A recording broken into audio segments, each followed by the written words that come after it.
Yo soy Faris, hijo de Eliab, doctor de la ley, fariseo desde joven. Crecí a la sombra de las columnas del templo, con los rollos de la Torá casi grabados en la piel.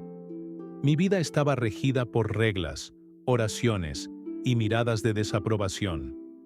Y fue en esa rigurosidad que forjé mi identidad. Yo sabía quién era, justo a mis propios ojos, puro ante la multitud, irreprensible entre los maestros.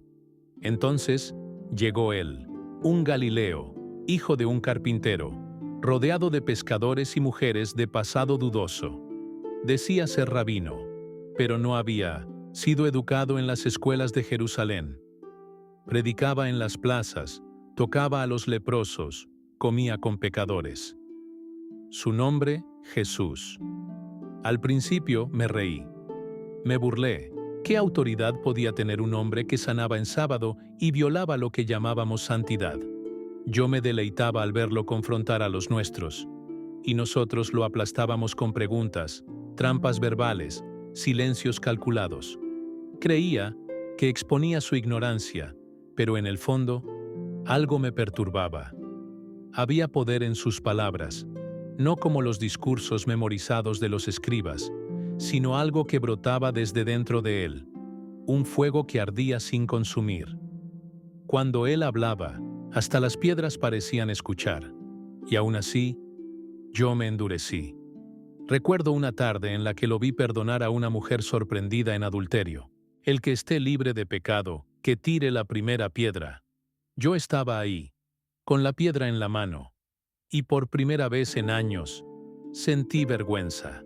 No lancé. Nadie lo hizo, pero aún así, lo rechacé. Me burlaba de él entre los colegas, repetía acusaciones de blasfemia, animaba al pueblo a temerle, y en silencio, anhelaba su caída. Cada milagro me inquietaba. Cada multitud que lo seguía era como una afrenta a nuestro dominio. Hasta que llegó el día del arresto. Lo vimos, ser arrastrado, sucio, herido. Vi al Sanedrín reunirse con prisa, a los testigos falsos ser instruidos, el juicio apurado en plena noche. Yo estaba ahí, y no hice nada para impedirlo. Al contrario, asentí. Cuando lo llevaron ante Pilato, mi corazón ya no ardía en duda. Estaba frío, cubierto por la certeza de los necios. Y sin embargo, algo dentro de mí decía, estás equivocado. En ese momento, sin embargo, ya era demasiado tarde para volver atrás. Aquella noche, cuando el sol se apagó y la tierra tembló, comprendí que había rechazado no solo a un hombre, sino al propio Dios. Nunca olvidaré el sonido del martillo. Estábamos en el Gólgota, colina de la muerte, donde los criminales pagaban el precio final. Y ahí estaba él, entre ladrones, como si fuera uno de ellos, el Mesías clavado en una cruz. Yo estaba entre la multitud, no como penitente, sino como acusador. Escupí palabras como espadas. Salvó a otros, pero no puede salvarse. Así mismo, grité, y la turba rió. Por dentro, sin embargo, algo se deshacía. Él no reaccionaba. Ninguna maldición, ningún grito de odio. Solo dolor. Y perdón. Sí, perdón. Porque lo escuché decir, Padre, perdónalos, porque no saben lo que hacen. Esas palabras me cortaron. ¿Quién era ese hombre que, clavado entre la vida y la muerte, aún pensaba en los demás? ¿Por qué no nos maldecía, a nosotros que lo traicionamos, nos burlamos, crucificamos? Vi los cielos oscurecerse. Al mediodía, el sol desapareció. El frío cayó sobre nosotros como una advertencia divina. Algunos murmuraban temiendo castigo, pero yo quedé paralizado. Sentí como si toda la creación gritara aquello que me negaba a aceptar. Este es el Hijo de Dios. Uno de los soldados, un centurión endurecido por la guerra, cayó de rodillas. Lo vi. Verdaderamente, este hombre era justo. Justo. Esa palabra que tanto defendí con mis rituales, ahora pesaba como una acusación. Porque yo, el estudioso de la ley, fui injusto. Yo que enseñé sobre el Mesías, lo negué cuando vino. Yo que esperaba a un rey glorioso, desprecié al siervo sufriente. Y en ese momento, cuando él entregó el Espíritu y el velo del templo se rasgó, lo supe. Ya no era posible huir de la verdad. El Mesías había venido, y yo lo crucifiqué. Esa noche, caminé solo por las calles de Jerusalén. Las mismas piedras que conocían mis pasos de orgullo ahora resonaban con mi vergüenza. Cada esquina, cada rostro, parecía acusarme en silencio. Te burlaste del santo, pero lo que me destruyó por dentro fue recordar sus ojos. Los vi antes de la cruz, ojos que me penetraron sin ira, ojos que sabían quién era yo, y aún, así no se apartaban. Esa noche lloré. No solo lágrimas de remordimiento, sino de pérdida. Perdí la oportunidad de estar con él. Perdí al Mesías. Por arrogancia. Pasé los días siguientes como un muerto en vida. Jerusalén continuaba con su rutina de fiestas, ofrendas y oraciones murmuradas en los atrios del templo, pero para mí todo era ruina. Escuché los rumores. La piedra fue removida. El cuerpo desaparecido. Algunos decían que discípulos habían robado el cadáver. Otros hablaban con ojos abiertos. Él resucitó. Me reí. Una risa, débil, casi histérica. No por no creer, sino porque empecé a temer que fuera cierto. Sí, temí, porque si Él resucitó, entonces todo lo que dijo era real. El reino, la vida eterna, el perdón y también el juicio. Me encontré con Nicodemo una noche, a la sombra de un olivo. Él, que antes había buscado a Jesús a escondidas, ahora parecía diferente. Sus ojos no brillaban de miedo, sino de esperanza. «Lo vi», me dijo con voz temblorosa. «¿Viste a quién?», pregunté, fingiendo ignorancia. «A Jesús. Vivo». Las palabras me golpearon como un trueno. Quise huir, pero mis piernas no obedecieron. Otros empezaron a afirmar lo mismo. María Magdalena, Pedro, hasta Tomás, el incrédulo, decía haber tocado sus heridas. ¿Y yo me escondía, porque dentro de mí el peso de la burla crecía. ¿Cómo mirar a los ojos de aquel que desprecié? ¿Cómo acercarme al Mesías después de escupir su rostro con palabras? Cierta mañana, me senté a la orilla del Cedrón. El agua corría tranquila, pero mi alma era un mar en tormenta. Y entonces recordé una parábola que él contó, la del hijo pródigo. Un hijo que lo desperdició todo, pero que al volver fue abrazado por el padre. ¿Sería posible? ¿Aún habría un lugar para mí? ¿Para un fariseo que lo rechazó? No, sé explicar lo que pasó en ese instante, pero algo en mí se rompió. Una muralla deshecha.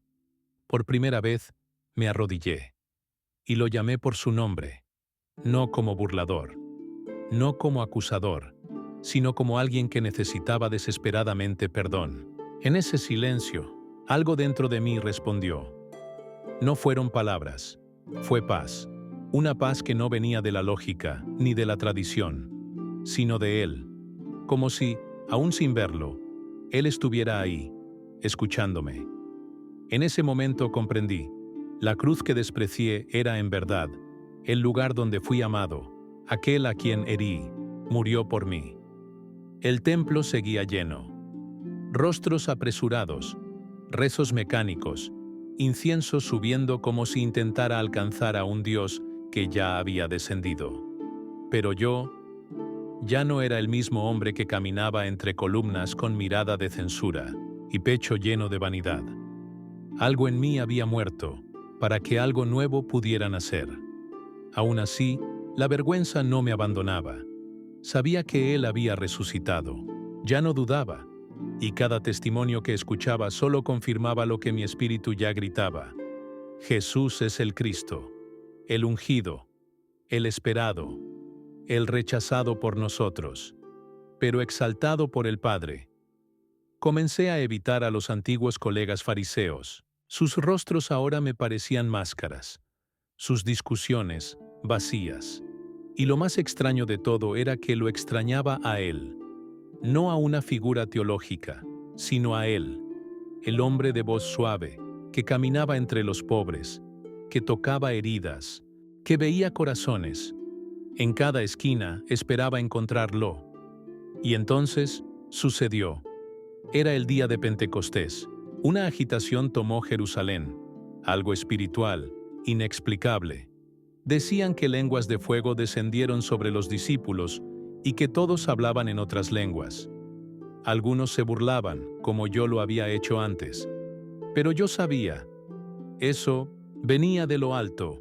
Pedro, el pescador, sí, aquel que apenas sabía hablar ante las autoridades, se levantó y predicó. Su voz cortaba como espada.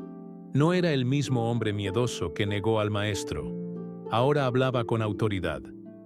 Y yo estaba ahí, entre la multitud, escuchando.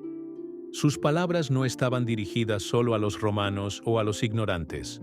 Venían hasta mí. Ustedes mataron al autor de la vida, pero Dios lo resucitó de entre los muertos. Mi corazón ardió. Como los discípulos en el camino a Emaús, sentí que algo se encendía dentro de mí. Y entonces vino la pregunta: ¿qué haremos? Yo me uní a ese clamor. Y Pedro respondió: arrepiéntanse y sean bautizados en el nombre de Jesucristo para perdón de los pecados. Ese día fui al Jordán. El río que antes separaba mi justicia de su misericordia, ahora se convertía en lugar de nuevo nacimiento.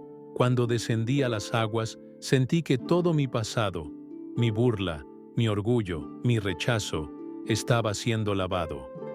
Emergí, ya no como el fariseo, sino como un hombre alcanzado por la gracia. Hoy, cuando camino por las calles de Jerusalén, pocos saben quién fui, pero dentro de mí, cada paso es un recuerdo. Yo era el burlador, el hombre de corazón endurecido, aquel que prefirió el honor de los hombres a la presencia del Dios vivo, y aún así, Él me amó. La nueva comunidad crecía. Ya no estaba compuesta solo por pescadores y mujeres humildes. Hombres como yo, arrogantes, orgullosos, perdidos, estaban siendo alcanzados por el mismo mensaje. Jesús es el Cordero que quita el pecado del mundo. A veces me preguntan por qué lloro tanto al hablar de Él. No es solo gratitud, es asombro. Asombro por haber sido perdonado por aquel a quien desprecié. Recuerdo cada burla, cada palabra venenosa, y al mismo tiempo recuerdo su mirada. En las sinagas, en las plazas, en las casas, cuento a los que escuchan y también a los que se burlan como yo un día me burlé. Les digo, todavía pueden venir. Él está vivo, Él perdona. Y esta es mi historia.